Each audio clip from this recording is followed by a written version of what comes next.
Test 5. You will hear a number of different recordings, and you will have to answer questions on what you hear. There will be time for you to read the instructions and questions, and you will have a chance to check your work. All the recordings will be played once only. The test is in 4 sections. At the end of the test, you will be given 10 minutes to transfer your answers to an answer sheet. Now turn to Section 1. Section 1. You will hear a conversation between an agent from the Student Job Centre and a student who wants to find a part-time job. First, you have some time to look at questions 1 to 3.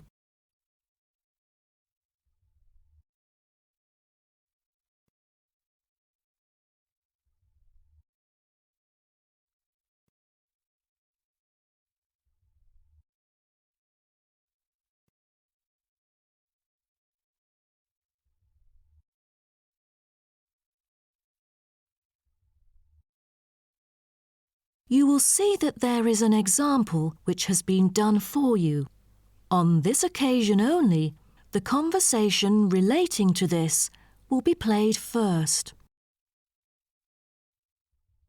Good morning. Oh, good morning. Is this, room number 316? Yes, that's right.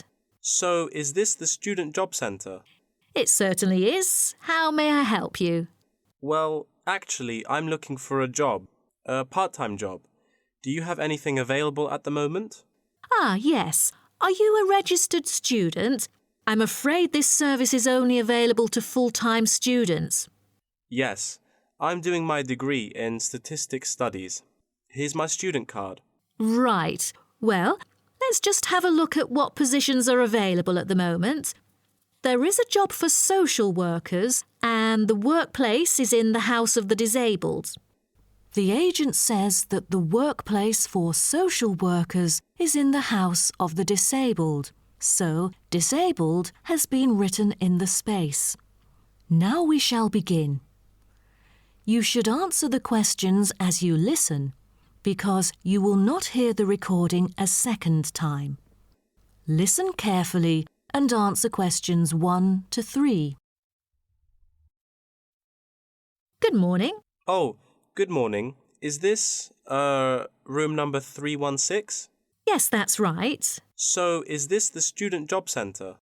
It certainly is. How may I help you? Well, actually, I'm looking for a job, a part-time job.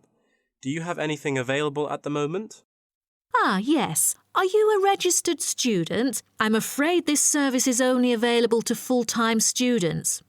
Yes, I'm doing my degree in statistics studies. Here's my student card. Right. Well, let's just have a look at what positions are available at the moment. There is a job for social workers, and the workplace is in the House of the Disabled. That would be fine for me. What are the hours like? You'll have to work every day, and the payment is $9 per hour. However, the skills required are not very basic, so 3 days of training is needed. The pay is quite good, though I'm in my second year of study now and must attend some courses during the daytime, so I'm afraid I can't make it for this one. Do you have any other positions? You know, ones that I could spare more class-free time on? That's not good then. Let's see. Here, there is one for security guards in the supermarket. What about the pay? The salary is pretty standard for this one. It's $25 per hour. Great! That's much higher than I would have expected. Are there any special qualities required? It sure offers quite a good salary. There's almost no requirement for this job except that you must wear a uniform which is provided. That's very nice then. But what about exact working hours for this? I hope it will be okay for me. The working time is from 9 a.m. to 5 p.m. and you only need to work 3 days each week. Before you hear the rest of the conversation, you have some time to look at questions 4 to 10.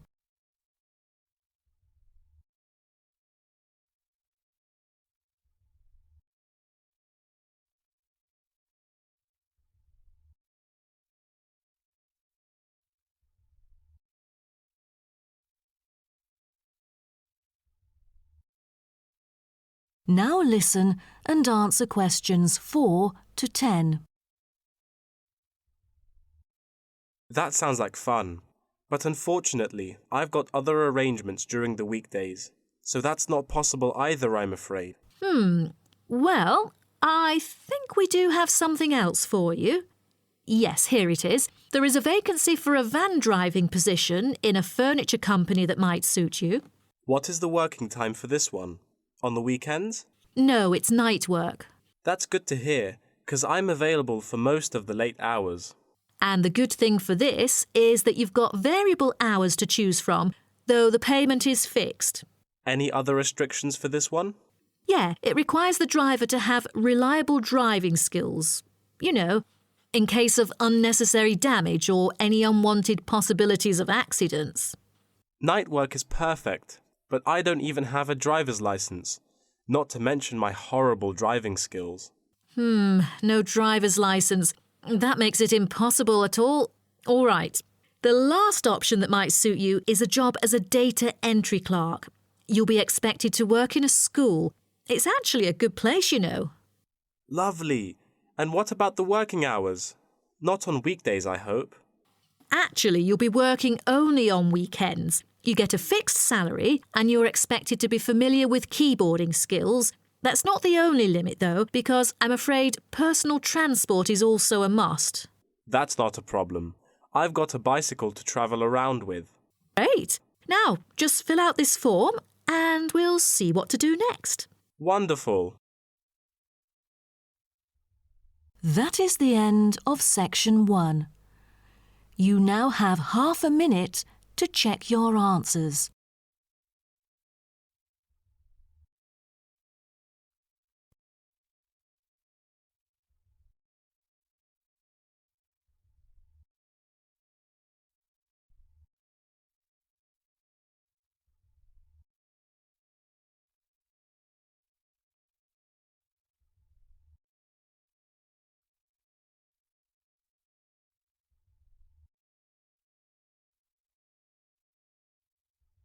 Now turn to Section 2. Section 2. You'll hear a talk between an interviewer and an interviewee called Chris Evans from the Royal Caledonian Curling Club about ice curling. First, you have some time to look at questions 11 to 16.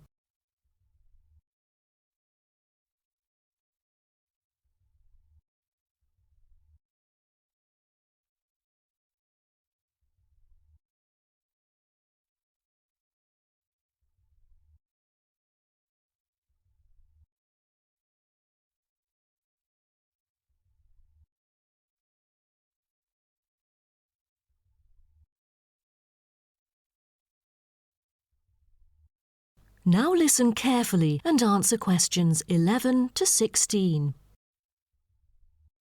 Today, we're pleased to have on the show Chris Evans from the Royal Caledonian Curling Club. Now, let's welcome Chris to tell us something about ice curling. Chris, please. Thank you. It's my honour to briefly talk about ice curling here to all of you. So let's start with what curling is. Curling is a sport in which players slide stones on an ice rink towards a target area which is segmented into 4 concentric circles.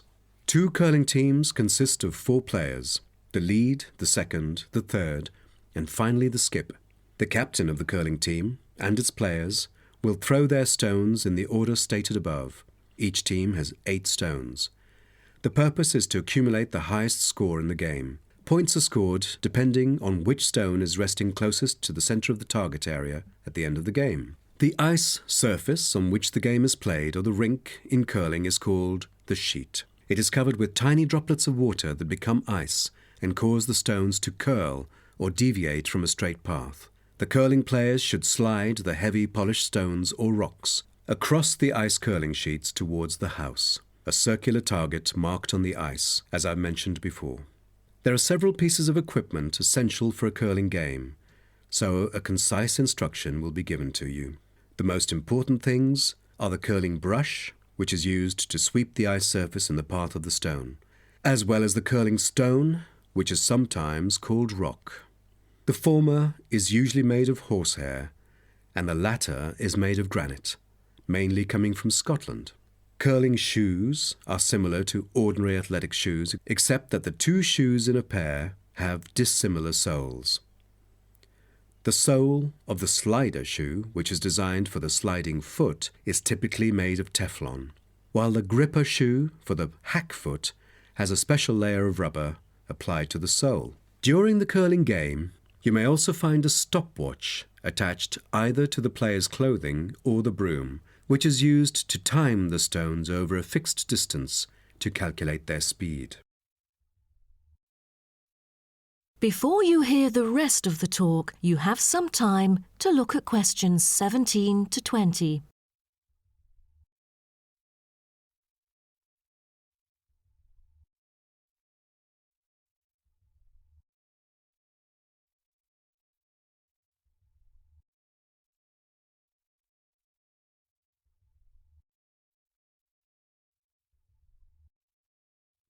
Now listen and answer questions 17 to 20.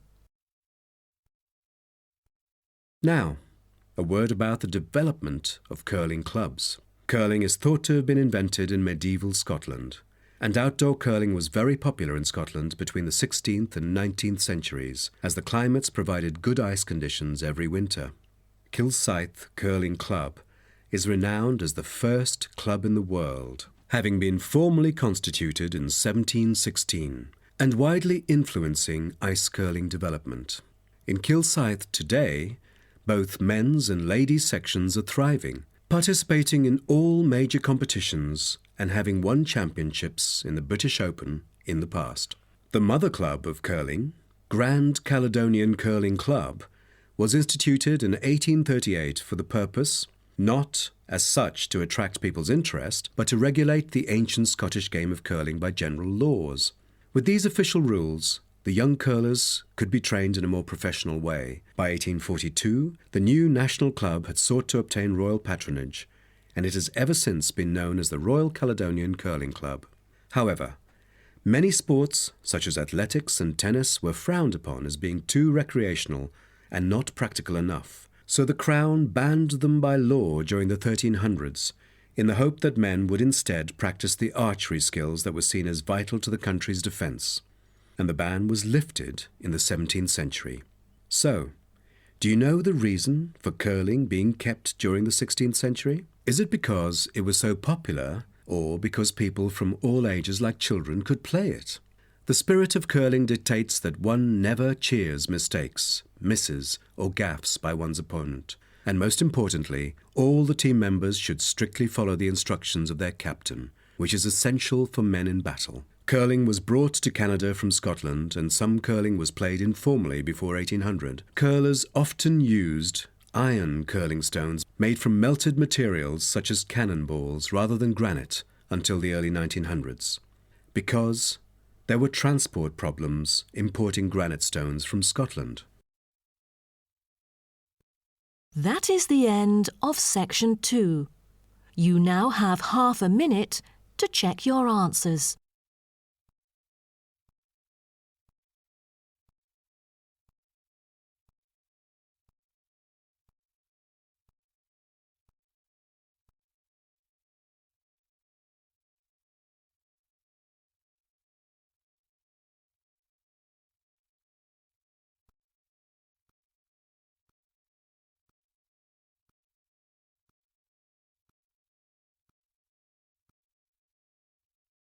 Now turn to section 3. Section 3. You will hear a student called Greg talking to his student about the study of the wind farm in Australia. First, you have some time to look at questions 21 to 25.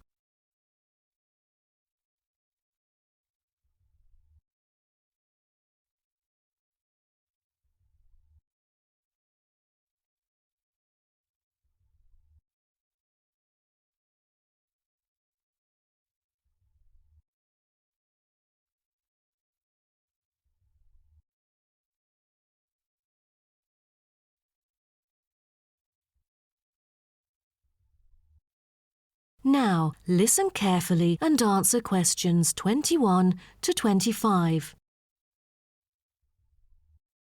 OK, Greg. So I finally managed to read the article you submitted, the one about the study of the wind farm in Australia. You did? Great! What did you think of it? Yeah, I was a little confused at first because of the background information you failed to present on the paper. I mean, it's kind of important for you to give some general knowledge before you start actually writing on the main theme. Oh, I was thinking of doing that during the presentation session, but now that you have mentioned it, I could add it to the beginning of the essay. I've done some research on that, to think about the different ways that people use wind. Wind is one of our cleanest and richest sources of power, as well as one of the oldest. Windmills began to be used in ancient Iran back in 7th century BC. They were first introduced to Europe during the 1100s, when armies returned from the Middle East with knowledge of using wind power. For many centuries, people used windmills to grind wheat into flour or pump water from deep underneath the ground. During the 1970s, people started becoming concerned about the pollution that is created when coal and gas are burned to produce electricity. People also realized that the supply of coal and gas would not last forever. Then, wind was rediscovered and carried out into research for the first time. Greg, why don't you just put all that information together and present that in the introduction part of your essay? Okay, I'll do that. What also intrigued me was that there were disadvantages about a wind farm. You see, all the conventional green scenarios for reducing carbon emissions include a dramatic upscaling in renewable power generated by wind, both on and offshore. However, the environmental impacts of this large-scale industrial deployment, both of turbines and power lines, frequently in relatively natural areas, are often neglected by climate campaigners.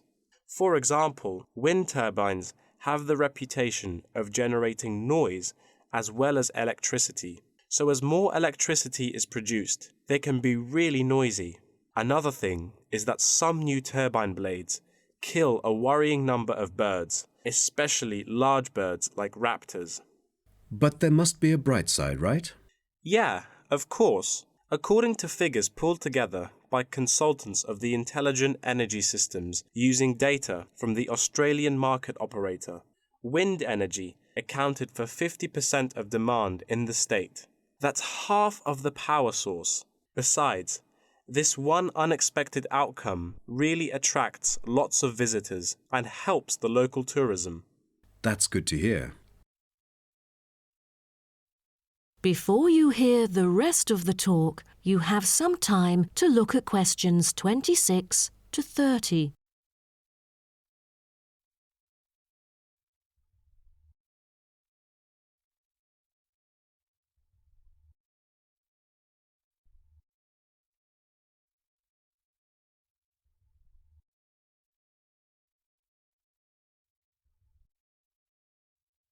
Now, listen and answer questions 26 to 30. Oh, how about the structure? Offshore wind farms consist of a number of connected elements. These include the turbines, foundations, array cables, offshore substation, export cable, and onshore substation and infrastructure. Just a single one of these giant wind turbine blades, produced by manufacturer Siemens, is almost as big as the Airbus A380, the world's largest plane. That's made in Europe. Impressive. Actually, at first, there were protests among residents who claimed themselves to be victims of land loss and noise. Then, policies came out really quick, and then they could get allowance from the government. From then on, things went smoothly. What would happen in extreme weather conditions? I mean, it could be dangerous if hurricanes occur. A motorized operating mechanism enables the device to be switched back on remotely. All versions feature the modular design and share the same complete range of standard accessories, thanks to its very extensive operating temperature range of -25 to to 70 Celsius, and its strong temperature range of -40 to 70 Celsius. It is ideally suited for use in wind turbines under extreme climatic conditions, though they do have an option to lower the speed of it. Wonderful. Then, what were the fans, or turbine blades, made of? Is it a special kind of metal? No, they were too heavy. Wind turbine blades must be strong, light, and capable of operating for decades without much, if any, maintenance. Fiberglass is one of the main components of many large-scale wind turbine blades. The material is used because it is lightweight, easily shaped, and not too expensive. Another material used to make longer turbine blades is timber. This material is too expensive to use amongst all the blades, but on the longer blades, it's used to help reinforce them because it is stiff and light. That is the end of section 3. You now have half a minute to check your answers.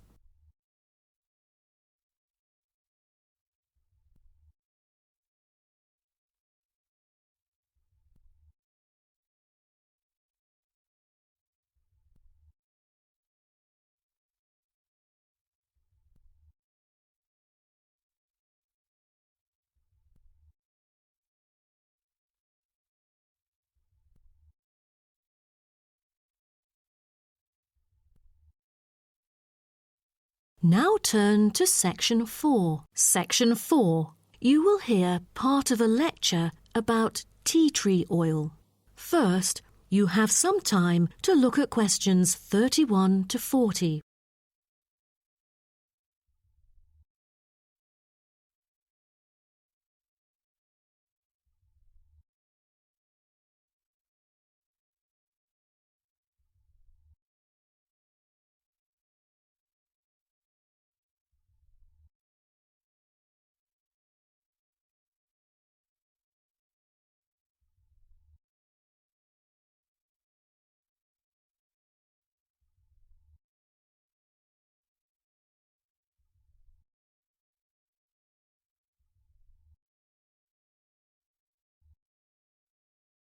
Now, listen carefully and answer questions 31 to 40. So, what I'm going to talk about to you today is something called tea tree oil, which was first extracted from Melaleuca alternifolia in Australia. This species remains the most important commercially. Several other species are cultivated for their oil extraction. There is a very long history of tea tree oil's use in aromatherapy. Traditionally, Melaleuca alternifolia leaves were crushed and the oil was inhaled by the Aborigines of Australia for the treatment of coughs, colds and also for the treatment of wounds. For instance, they chewed the young leaves to alleviate headaches and took them to treat sore throats or skin ailments. The Aborigines world was discovered by Willem Ielts, a Dutch explorer who was the first European to sail to Australia. In 1606, he reached the northern coast of Australia in his ship. Then several voyages of exploration followed in the first half of the 17th century. The Dutch found it a paradise on earth for man's well-being, with timber, stone and lime for building. There was also plenty of salt, and the coast was full of fish. Besides, they found the characteristics of the diet there because they happened to meet 10 naked black Aborigines having a meal in the open air. While the value of tea tree oil originated from Australia, it was gradually known and tested by the outsiders. In the middle of the 18th century, Sir Hugh Palliser, an officer of the British Royal Navy who had been to Australia several times during that period, got serious injuries all over due to his experiences in several wars. For more than the last 15 or 16 years of his life, he seldom laid down on a bed because of the constant pain in his leg. Then he tried tea tree oil, as it was said that tea tree oil could operate as a very powerful immunostimulant for pre- and post-surgical care. The use of the name tea tree, also called paper bark trees, probably originated from Captain James Cook's description he made soon after he had arrived at the coast of New South Wales in 1770. At the time, he witnessed some Aborigines of Australia using one of the shrub's leaves to make an infused drink in place of tea. In the 1920s, some human clinical research and the documentation of many benefits associated with tea tree oil were credited, which were made by Dr. Arthur Penfold, an Australian government chemist. He investigated the business potential of a number of native extracted oils, then reported that tea tree oil was promising as it exhibited powerful antiseptic properties. But after World War II, the entry of antibiotics declined the use of natural products in medicine, which had a negative effect on the production of tea tree oil.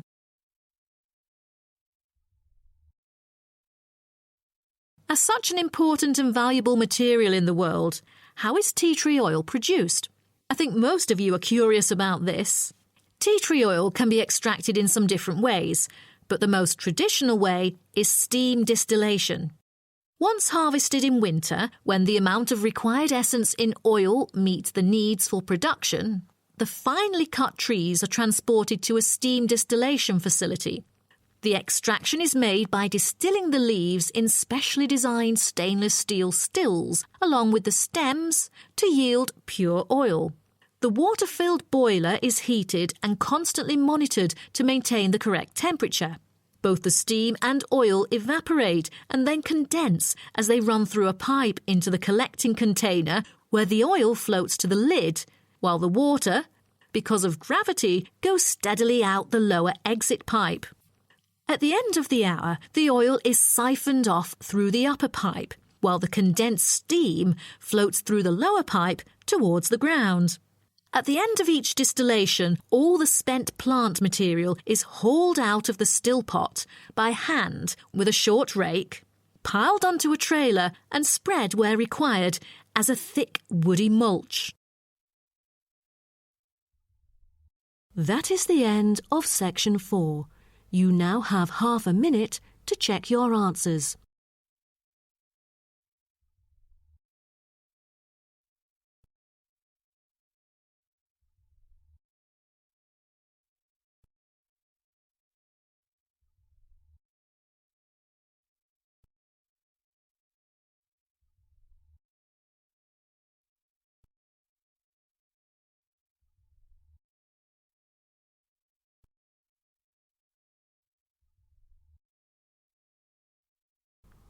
That is the end of the listening test.